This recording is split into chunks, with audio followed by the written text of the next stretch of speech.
This easy art tutorial will teach you how to draw and use oil pastels to create a realistic donut that looks like you could pick it up off your paper. The first step is to sketch out your donut with a pencil. Start with a ruler. You're going to be drawing more than one donut, and you want to make sure that your size relationships are all the same.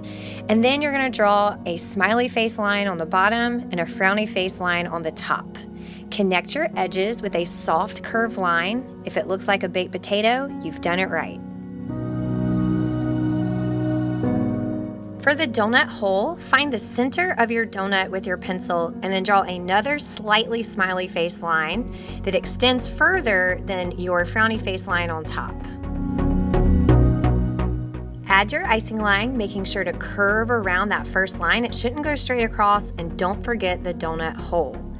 I went really fast. If you need a step-by-step guide on how to draw a donut, please click the link above. Oops, I forgot a bite mark. So I'm going to go back and I'm going to draw a bite mark in my donut. And again, I'm doing this super fast. I have a step-by-step tutorial. Just click the link and that will teach you everything you need to know about drawing this donut. Time for dough blending. You're going to be using 3 colors to create realistic dough. Then you're going to start with Vandyke brown. I always call it just chocolate brown with my students. And it's going to be the Crepe Pas Expressionist brand of oil pastels. With your brown, you're going to underline the bottom of each line that you drew in your donut, and you're going to outline each of the bite marks that you drew. You're going to take your second color, which is yellow ochre, and we are going to be using that color to fill in all the way from the bottom of the donut to the icing line. So remember, you're blending, and so you don't want to keep the brown and the tan separate. You want to take that yellow ochre, I usually just call it tan, and pull the brown all the way up until you get kind of to the midpoint, and then go to the icing line all the way around and inside each of your bite marks. Don't forget to get the dough on the inside of the donut hole. It needs to be blended also.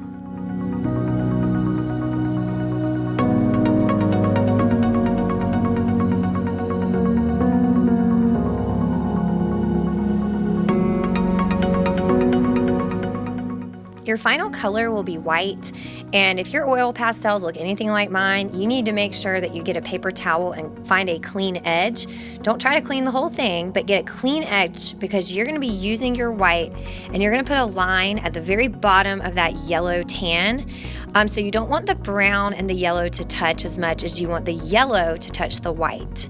After you put your first layer, go back with your yellow tan, your yellow ochre, and you're going to blend it so that it makes your yellow color a little brighter, a little lighter, and it's just going to make it look more like dough.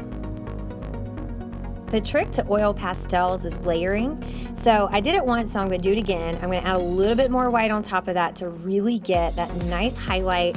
It makes your colors pop, and it also gives it that 3-dimensional effect. Tone it down just a touch by lightly pressing with your yellow ochre, just to blend it slightly, but still keeping that highlight on your dough. Now it's time for your icing, and you're going to use a gradient to give a 3D effect to your icing. You're going to pick a base color, basically the color that you want your donut to be. So I want my donut to be red, so that's the color I'm going to start with. You're going to fill in, just like you're in 3rd grade, your donut icing like it's a coloring book. Stay inside the lines, make sure that you fill in your whole space, and make sure you cover up all the black of your paper.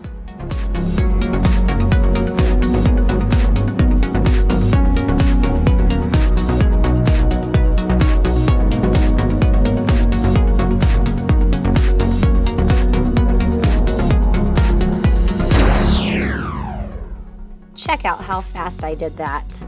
After you do your first color, you're going to pick a second lighter version of the color that you selected.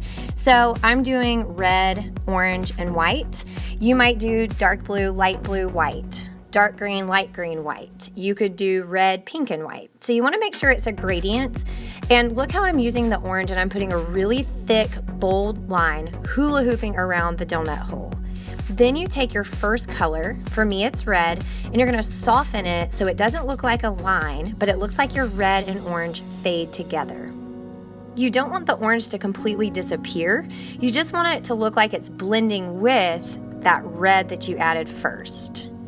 After you do that, you're gonna put your first layer of white. Don't forget to clean it so you don't have any surprises on your donut. And once it's clean, you're going to hula hoop on top of your orange. So it's a thinner line, but you're gonna really have to press down. White can be a pretty shy color. It doesn't have to be pure white, but you should be able to see it. Take your orange and soften again. What's gonna happen is your orange is gonna get brighter and lighter, and as you smooth it out, it's gonna really start to look like a three-dimensional object and not just a flat piece of paper.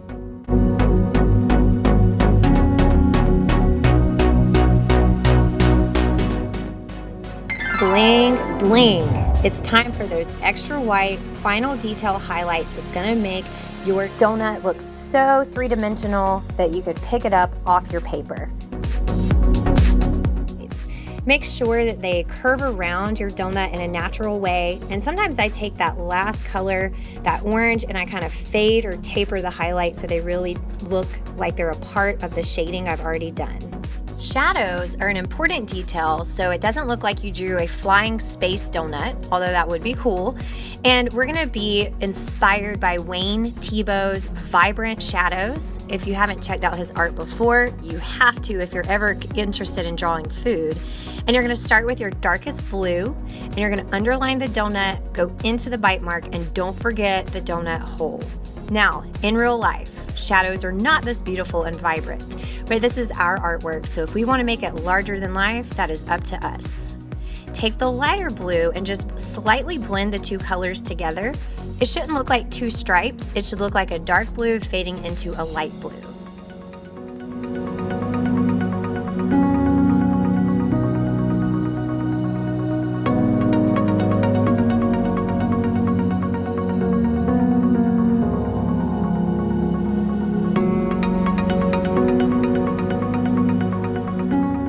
Did you know you can erase oil pastel?